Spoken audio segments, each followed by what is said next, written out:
आइए अब आगे बढ़ते हैं, बात करते हैं अगली खबर की। शराब घोटाले के आरोपों को लेकर के सर्दी के इस मौसम में दिल्ली का राजनीतिक तापमान खूब बढ़ा हुआ है और इसी बीच बड़ी खबर मिल रही है, ईडी केजरीवाल को समन जारी कर सकती है एक और। शराब घोटाले में चौथा समन संभव है, सूत्रों से यह जानकारी मिल रही है। शराब घोटाले में पूछताछ के लिए समन जारी किया जा सकता है, ये चौथा समन होगा और इस समन पर चुप्पी मिलेगी या फिर कोई हरकत या एक्शन, ये देखना होगा। लेकिन सूत्र बताते हैं कि शराब घोटाले मामले में चौथा समन भी केजरीवाल को भेजा जा सकता है।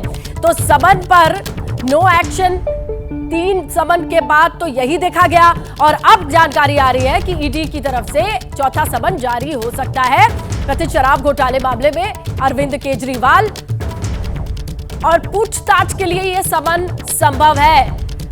यह चौथा समन होगा, 3 समन पर कोई एक्शन नहीं और चौथे समन की जानकारी।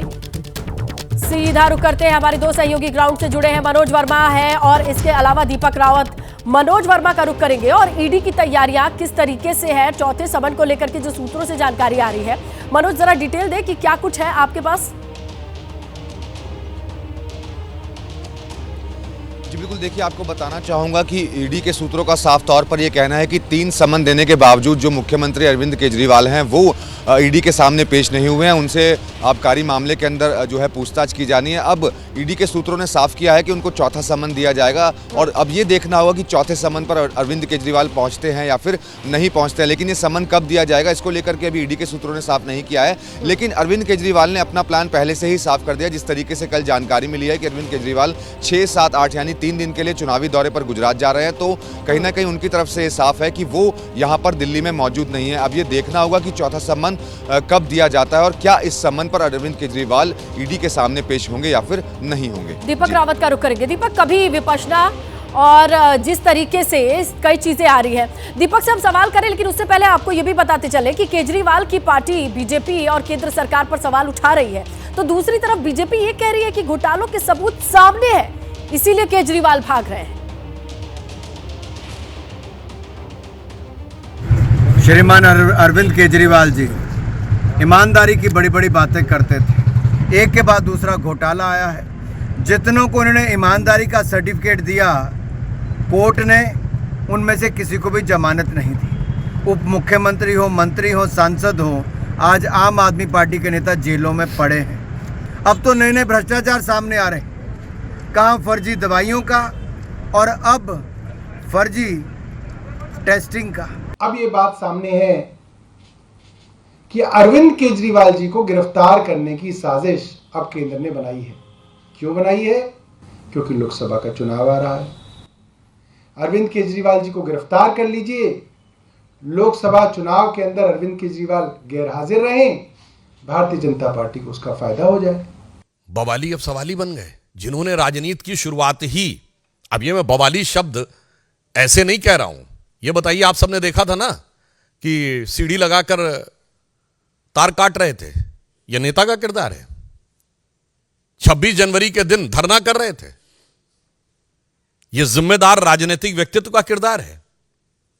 इसलिए मैंने कहा, और याद करिए 2014 के समय भारतीय जनता पार्टी के कार्यालय के ऊपर आके पथराव किया था कि भारत के इतिहास में यह पहला ऐसा घोटाला होगा जहां पर 1 रुपया भी किसी एजेंसी को बरामद नहीं हुआ है, क्योंकि यह पूरा केस सिर्फ और सिर्फ एक राजनीतिक षड्यंत्र है। यह कोशिश की जा रही है कि अरविंद केजरीवाल जी को लोकसभा के चुनाव से पहले गिरफ्तार कर लिया जाए। 3 बार बुलाने के बाद आप पेश नहीं हो रहे हैं और अब विलाप कर रहे हैं कि हाय हम गिरफ्तार हो सकते हैं। मैं आज भी आपको सलाह देता हूं, आप अपने आप को कट्टर ईमानदार होने का दावा करते हैं, जाइए साक्ष्य रखिए जांच एजेंसी के सामने।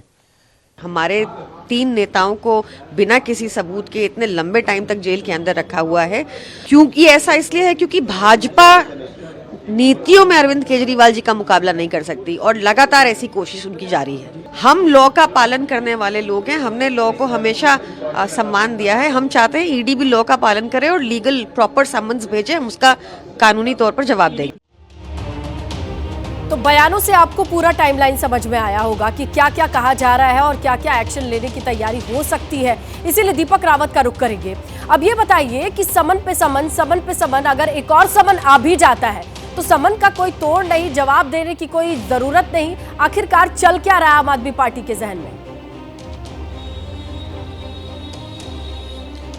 देखिए स्नेहलता, साफ तौर पर आम आदमी पार्टी की अगर बात की जाए तो आम आदमी पार्टी ने साफ तौर पर ये संकेत दे दिए हैं कि वो ईडी के समन पर तो नहीं जाएंगे। वो इसलिए नहीं जाएंगे कि उनका ये कहना है कि 3 बार के समन में उन्होंने ईडी से जो सवाल पूछे हैं उन सवालों का कोई जवाब अब तक उनको नहीं मिला है। अरविंद केजरीवाल ने कल प्रेस कॉन्फ्रेंस करी जिसमें उन्होंने सीधे तौर पर कहा कि मैं ईडी से बार बार ये पूछ रहा हूँ कि आखिर आप मुझे बुला क्यों रहे हैं, क्या मुझे आरोपी बना लिया गया है या मेरे खिलाफ चार्जेस फ्रेम हो गए हैं। वो कह रहे हैं कि जब तक ऐसी जानकारी मुझे नहीं मिल जाती, जबकि लीगली मेरा हक है, तब तक मैं आपके समन पर नहीं जाऊंगा। यानी सीधे तौर पर चौथा है, 5वां है, जब तक ईडी इस बात का जवाब नहीं देगी अरविंद केजरीवाल जाने को तैयार नहीं है। दूसरी बात यह है कि अरविंद केजरीवाल ने यह भी साफ कह दिया कि वो आम आदमी पार्टी के मुखिया हैं, एक राष्ट्रीय दल है, लोकसभा के चुनाव नजदीक हैं, उन्हें अलग अलग राज्यों में जाना है। कल भी वो गुजरात के लिए निकल रहे हैं 3 दिन के लिए, उसके बाद उन्हें हरियाणा जाना है, उसके बाद उन्हें पंजाब जाना है। तो सीधे तौर पर आम आदमी पार्टी ये भी कह रही है कि लोकसभा चुनाव में आम आदमी पार्टी आगे न बढ़े, चुनावी राज्यों में वो ना जाए, क्योंकि उनके ज़्यादातर नेता तो जेल में बंद हैं। अरविंद केजरीवाल एक प्रमुख चेहरा हैं जो कि अपना प्रचार प्रसार कर सकते हैं। तो अगर प्रमुख चेहरा भी जेल के अंदर चला जाएगा तो फिर पार्टी आगे काम कैसे करेगी। तो इतना तो समझना होगा कि अरविंद केजरीवाल और आम आदमी पार्टी ने तय कर लिया है कि जब तक ईडी सीधे तौर पर उनके सवालों का ये जवाब नहीं देती थी उन्हें क्यों बुलाया जा रहा है, तब तक वो समन पर जाने को तैयार नहीं है। यानी कि अगर आज कल में भी चौथा समन आता है तो एक बार फिर अरविंद केजरीवाल चिट्ठी लिखेंगे ईडी को और ये पूछेंगे कि आपने मेरे पिछले सवालों का जवाब क्यों नहीं दिया, मुझे किस बिना पर आप बुला रहे हैं ये बता दीजिए, तभी मैं आपके सवालों का जवाब दूंगा। समन आता रहेगा तो सेम सा सवाल पूछते रहेंगे अरविंद केजरीवाल, उस समन पर पेश नहीं होंगे। चलिए, बहुत शुक्रिया आप दोनों का जानकारी देने के लिए।